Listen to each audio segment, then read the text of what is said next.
Well, good morning, everyone. My name is Ray Balcazar. I'm with Mercer. I'm joined today by two fellow presenters. First, John Callentine, who's also from Mercer. John manages the relationship that Mercer has with the Minnesota State Bar.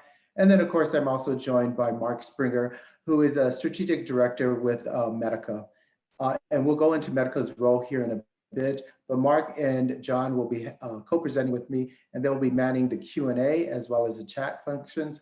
So as we go through this presentation, we truly do urge you to feel free to use those functions to submit any questions, and we'll get to those toward the end of the presentation.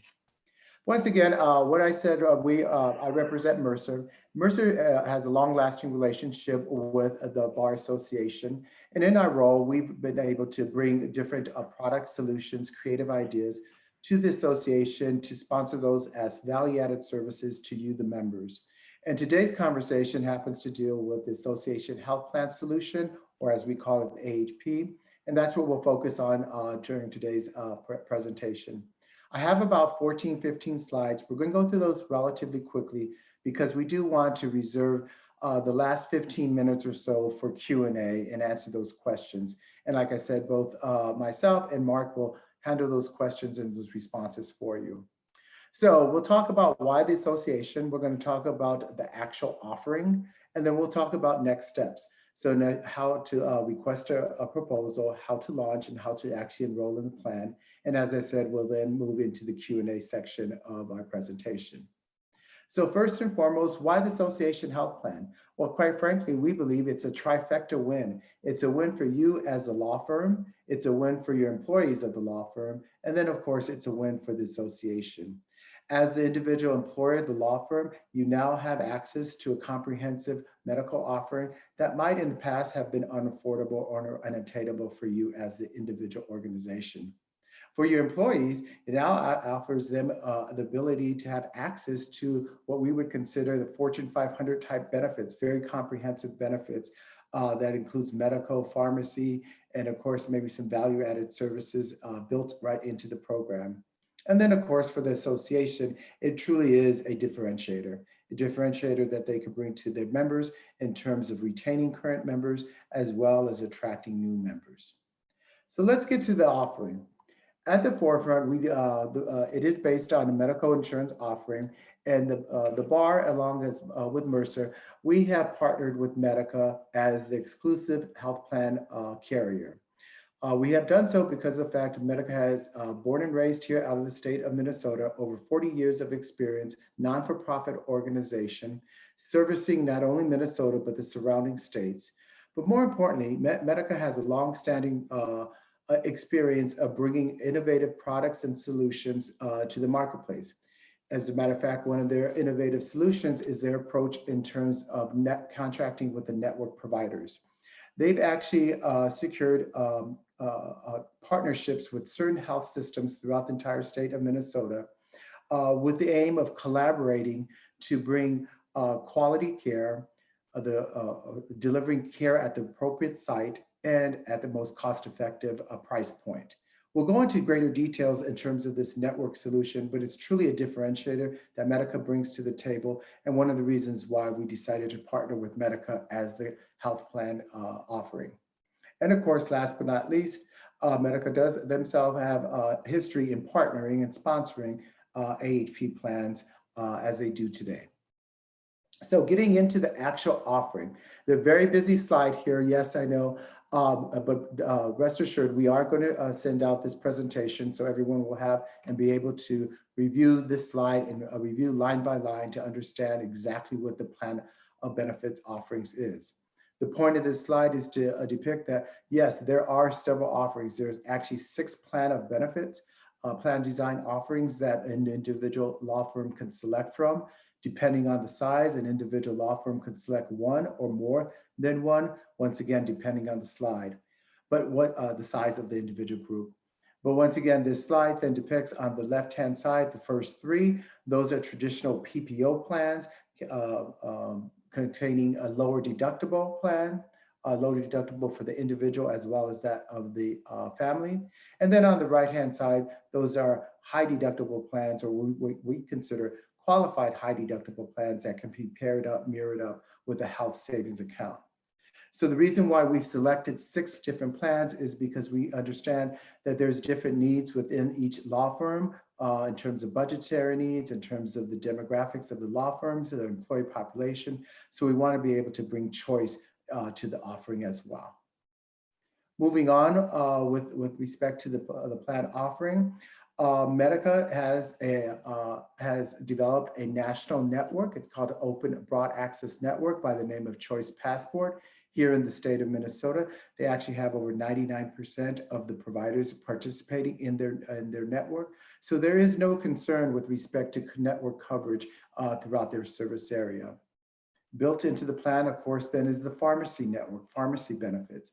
Medica has aligned themselves with Express Script as a partner to be their pharmacy benefit manager, well known throughout the entire country. And they even will offer them the mail order service program as well. And last but not least, built right into the medical offering is virtual care, or some might call this telemedicine, telehealth. And in today's environment, living under the pandemic, this has truly become a sought after, a well-utilized benefit program. And the good news is that Medica has aligned themselves with 2 separate independent partners, Amwell as well as Virtual Well, to deliver that virtual care, that telemedicine service for those non-emergent services that you can actually receive via Zoom meeting like we're doing today with a provider of choice. Moving on, we'll talk now a little bit about one of their, what I consider a key differentiator for Medica, and that is their approach to the network contracting with the network providers. And so they have, like I said, aligned themselves, partnered with certain health systems throughout the entire country to develop what we call accountable care organization. And in the spirit of collaboration, they want to then obviously deliver the best quality care at the most appropriate setting, at the most appropriate price point. A triple aim approach, as we say in the industry. You can see that these are all based in certain geographies. So we'll want to understand the breadth and depth of the actual scope of the provider panel in those certain geography to ensure that they're going to provide proper coverage for our employee population within the given law firm. And one of the advantages then, of course, is the premium savings that an ACO can provide over that of the broad access choice passport network. Here at the bottom, we've actually listed for you the actual decrement or the premium savings of the given ACO, once again, over that of the choice passport. And there are some significant dollars here. You can save up to 7% of premium, all the way up to 20% of premium, depending on the ACO you select. Once again, it's something of significance. It's something that we would say you would definitely want to consider as you continue vetting the entire AHP offering. Moving on, we do have built into the medical offering are several value-add services. The first is this My Health Rewards. It's what I consider the first step in a wellness initiative. In essence, it's basically an individual is asked to perform certain activities. By completing those activities, they earn points. Those points then translates to rewards. Rewards translates into an actual gift card. An individual can actually earn all the way up to $160 in gift cards by simply completing a certain activities and tasks. What's interesting to know is that Medica themselves, they are funding the gift card. So you as a law firm, this is not an additional expense to you. This is simply just a voluntary program that's made available to the membership. And by completing these activities, they earn the points, which earns them rewards, which ultimately gives them a gift card. Additionally, Medica has partnered with Omada, a well-known independent vendor that specializes in diabetes prevention. And really at the end, this program is really geared for those that are at risk to developing type 2 diabetes. And by virtue of different scales and web and mobile apps, and with the assistance of a health coach, an individual member can receive resources to really help them manage a strategy to live a much healthier lifestyle, to manage their weight, and to, at the end of the day, to help them reduce the risk of moving into a type 2 diabetes situation. Along those lines, Medica has also aligned themselves with a vendor by the name of Ovia Health. And this is once again a resource made available to individual members that are really focusing the span of the reproductive health and parenting spectrum. So there are three actual separate individual apps. One is the Ovia Fertility, obviously for those that are trying to get pregnant. The other is Ovia Pregnancy for those that are pregnant at the moment and help them provide additional resources for the pregnancy. And then of course, Ovia Parenting for those that are have children at home and help really help with parenting resources available to the individual. Continue on, the product offering actually even has a health club reimbursement feature. Medica has developed a program with well over 8,000 individual health clubs to choose from. And by virtue of going to the gym at least 12 times per month, an individual can actually earn credit to the monthly dues, credit in the amount of $20 to the monthly dues. So a great way to stay healthy, to be active, and then a way to offset some of the dues that are due to your health club membership. And then lastly, Medica has EAP program and employee assistance program through their partnership with Optum, a great way for members to seek out treatment counseling sessions for things such as depression, or perhaps maybe someone losing a lost one, or even financial stress. Members have the ability to take advantage of 5 in-person counseling sessions. In this day and age with the pandemic, we might probably be looking more like virtual sessions, but the fact is that there are resources available to help individuals with certain issues that they might be experiencing throughout their lifetime. That was a quick overview of the actual offering. I'll now turn to just talk a little bit about then how to go about requesting a quote, how to launch, and how to enroll. The fact of the matter is, the good news is this MSBA AHP offering, we're open, we're ready for business, so to speak. So you can request a proposal now.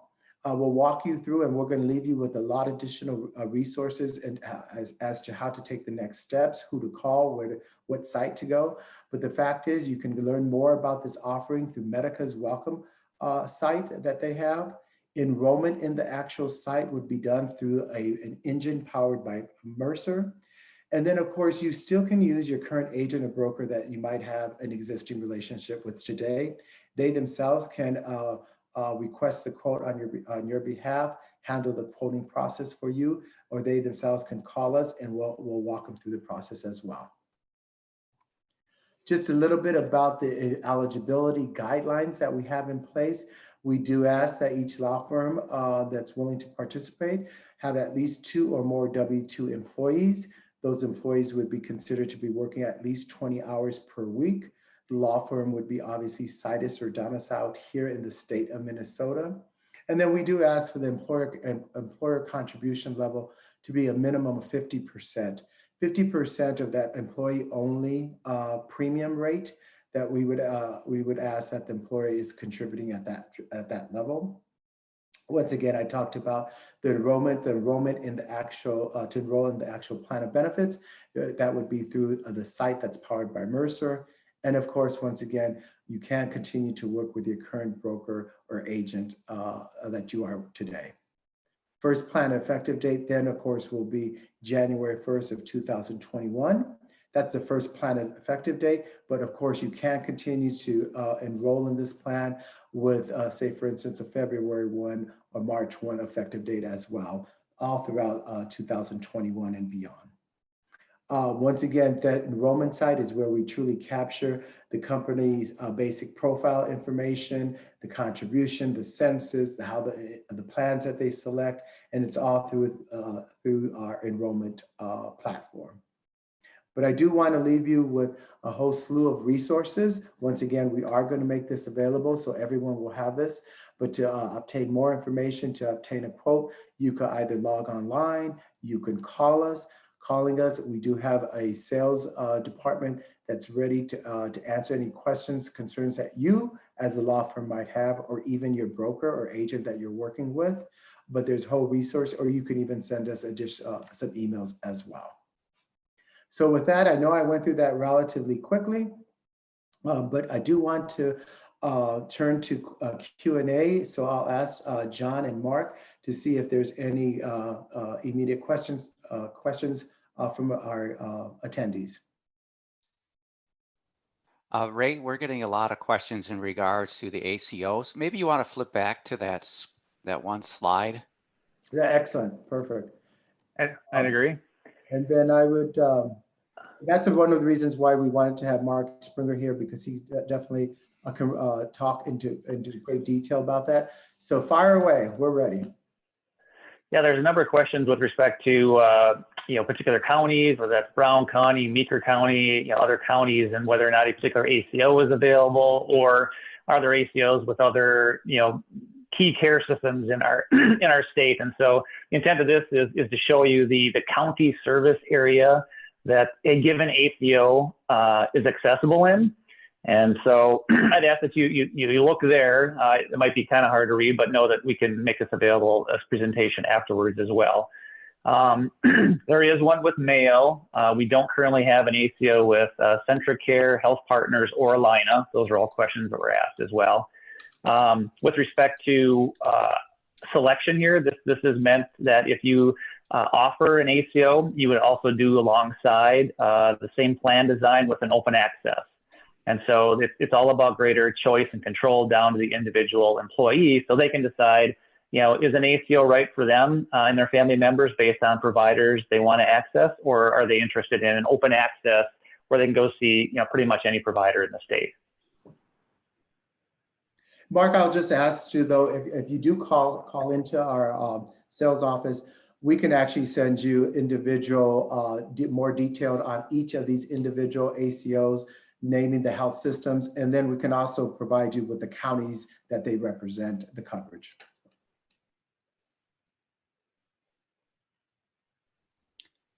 Ray, go ahead.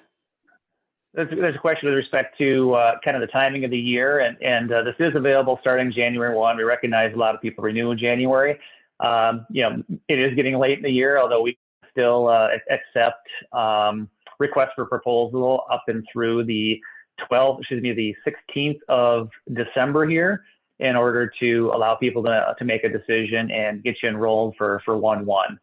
So if it doesn't work this year, we certainly understand that we're getting kind of late in the year, but this is available any month thereafter, next year, or it's your renewal, come January next year, if that's your effective date. And then Ray, a question to you. It seems to be a common question with the group here. It's those qualifications of being 2 or more. If you can maybe go to that slide again. Sure. And maybe give some background of why it's 2 or more and why this is not available to solos or even to those that are within the same family. Correct. So these are some eligibility guidelines that we're following with respect to how an AHP is organized from the DOL perspective. And then, of course, we do have some underwriting guidelines that we follow from each individual carrier, and in this case, Medica. These are pretty much industry standards of type of requirements. And really it's for to avoid any type of anti-risk selection, because we really are looking for a group plan to be able to cover at least 2 or more individuals.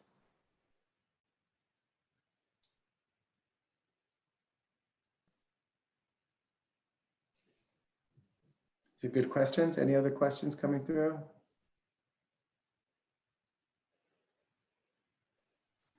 Several questions on, can the 2 be husband and wife?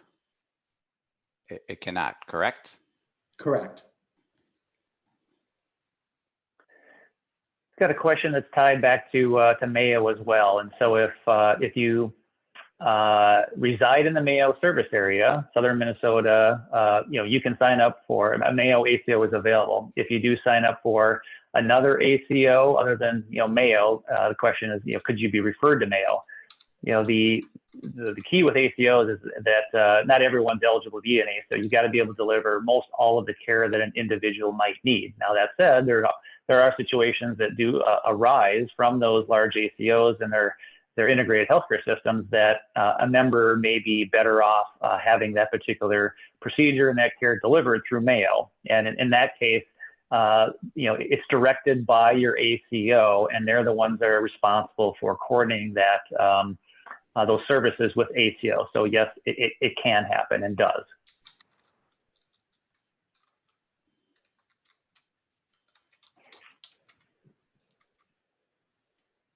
Yeah, I might add, many times we get a question as to my employer group is offering an ACO plus the open up choice passport network. Here in January, I selected the ACO. Come mid-March or something like that, I want to flip over to the choice passport. Is that allowed? The answer is no. We are going to ask that you hold your election for the entire year. So that's a very common question. So I'll just offer that as additional information. A couple other questions. If someone selects an ACO, are they able to see providers outside ACO? And yes, every one of those plans, those 6 that were on that slide that Ray shared, all have out-of-network benefits tied to them. So if you sign up for an ACO, you do need to see someone. That's fine. You have that option. Likewise, you can choose an ACO and you can have a spouse or a dependent that resides outside the ACO service area. I had kids that went to school in Indiana, and they have access to what we call a travel network. It's a very broad national network that they would have access to and still receive in-network benefits. So it does meet the needs of those scenarios as well, where you might have a spouse or dependent that resides outside of that defined ACO service area. And then a question regarding the quote process. How long does it take? We'll usually turn those around in 7 business days or possibly less, depending on the kind of time of year. This time of year is busy time of year, so I'd say give it 5 to 7 business days for turnaround to receive a proposal once we receive all the information that's required, right, in its entirety. A couple questions, and Ray, I think you could respond to these. The difference between an ACO and a PPO. Well, first and foremost, an ACO is going to be it's going to be a much tighter network, or much smaller network than the large PPO. PPO is going to be broad access, and the ACO is going to be then tied to a certain set of providers. And once again, they come together with the triple aim approach in terms of collaborating amongst each other, trying to avoid the overall waste in the system, making sure that there's no duplicity in terms of care provided to the given individual. So it's very coordinated amongst those providers. It's typically then with the health systems. So all your care is going to be within the health systems, and you're going to receive your care from that. Broad access PPO is going to be much broader, and an individual can then really manage their own care by going to whomever within that broader PPO network. And Ray, go back one slide if you would. Keep in mind you have these 6 ACOs, and then the other network that you would pair with the same plan design would be what we call the choice network, the choice passport. This is a national network, so it covers all of Minnesota certainly, and the rest of the country. It's completely open access, and again, you've got nearly 1 million providers, and really we do have 99% of the providers in Minnesota. There are some chiropractors or mental health providers you will find that are not in the network, frankly, and it's not because we haven't reached out to them. They're just not interested in following our guidelines or agreeing to the fee schedules that we offer, that we work towards in the state with the other providers in order to keep healthcare costs in line, frankly, and affordable.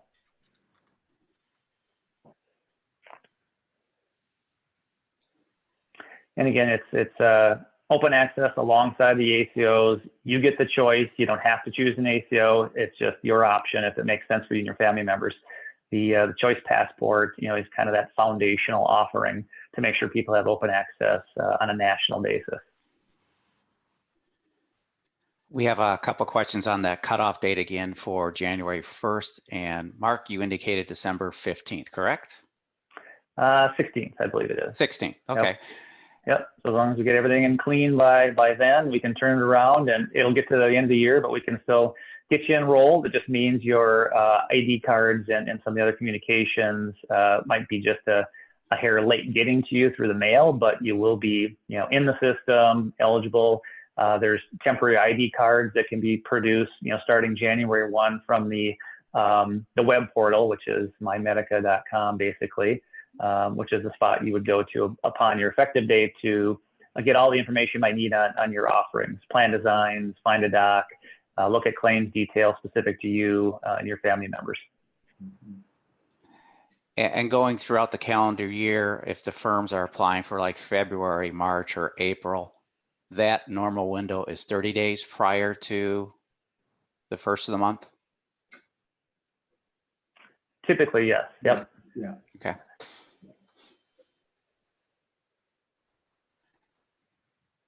We would recommend for those that might still be interested in the 1/1 effective date, by all means, please give us a call, log on, request your quote, work with your broker, or give us a call.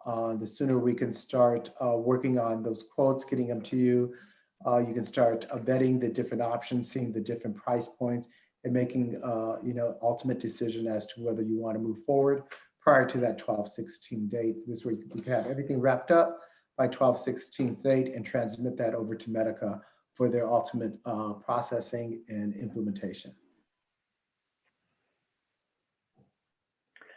Question came up with respect to the difference between a PPO and an HSA plan. I think we have hit on that, but then the other part of the question is, who contributes to the HSA and how?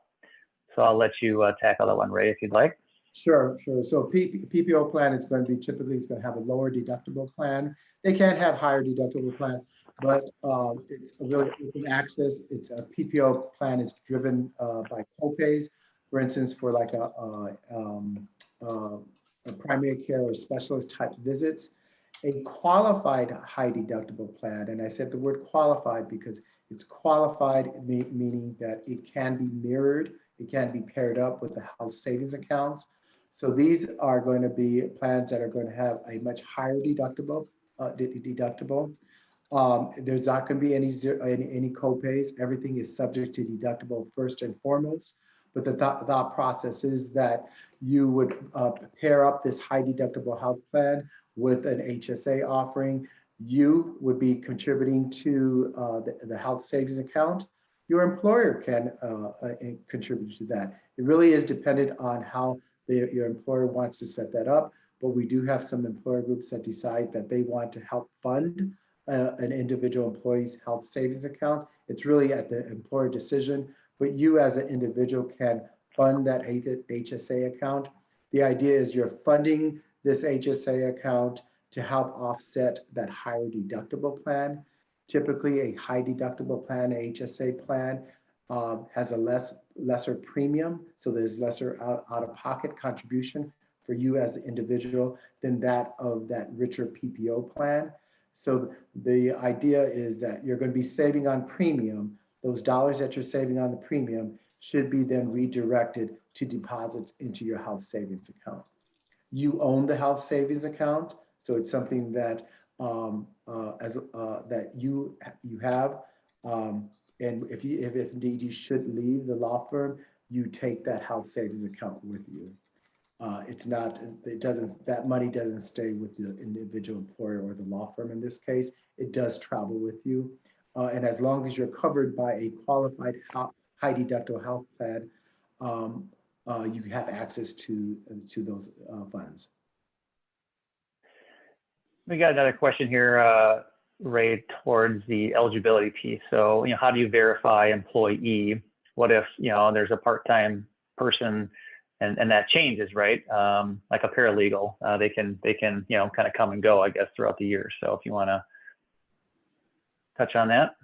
Yeah, so we're going to verify, we're going to ask for a census, and we're going to ask these eligibility questions. And so in essence, at the time of quoting, we're going to ask that the individual law firm attest to these questions, that they have 2 or more, that their employees are working 20 hours or more at the time of quoting. Now, we recognize things change, but at any given time when we're quoting this for renewal, we'll be asking those questions again. So, but we do rely on the individual law firm to attest to the questions. A question on Caris Health, central part of Minnesota and that area, and they are part of our open access, the Medica Choice, but Centric Care, you know, and other organizations that are part of Centric Care, Caris Health and such, there is not an ACO that we have in place with them today currently.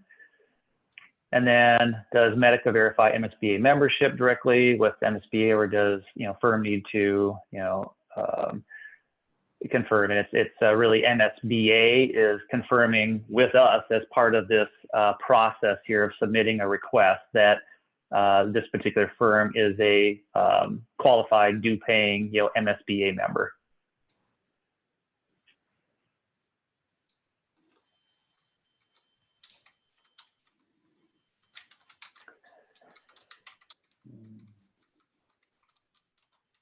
Don't have any others that I see in the chat right now. John, any others on the Q&A? Otherwise, looks like we're hitting the bottom of the hour here. I'll be respectful of everyone's time as well.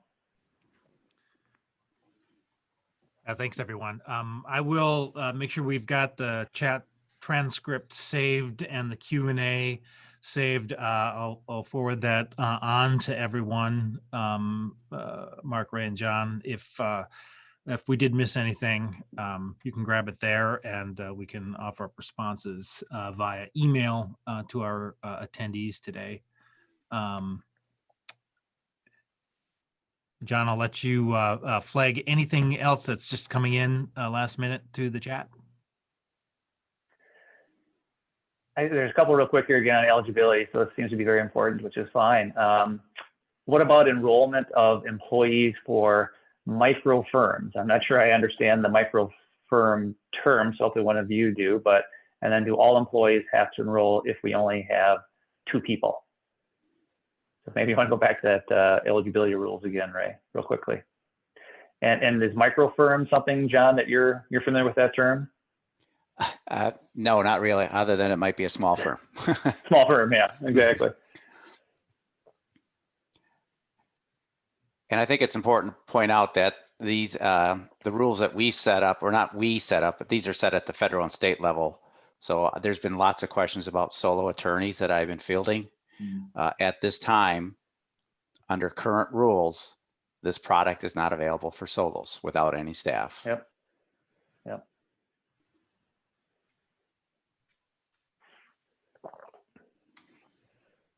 All right. What about the freelance paralegal group? As long as you're a member, we do have paralegal members of the association.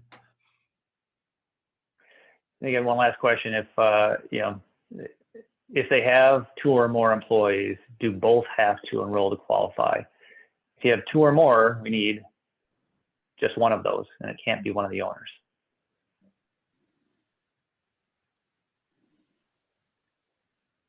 Mark, I thank you for answering that, because I probably have 8 of those. Yeah. Similar questions. Good. Yeah. And how do I say it is very difficult when you look at, because people could have their coverage elsewhere as an employee. Yeah. And I'll just underscore, these are all really great questions. And we might not be able to get to all of them, but that's why, once again, we're making ourselves available through our toll-free line, where we do have sales professionals that can answer these detailed kind of questions. You can log online as well and find additional information, but there's a wealth of resources that are available to you to help answer these questions.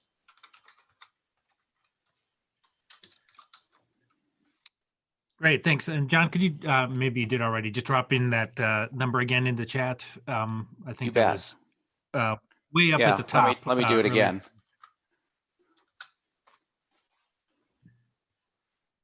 Great, Sure. thanks. I'll leave that up just for 1 second longer. And again, I have the chat, I have the Q&A. I'll make sure that those get to our presenters. And if we need to follow up via email to the attendees, I will be sure to do that. So thanks. Thanks, All everyone. right, thanks everyone. Thanks so much. Yes, thank you.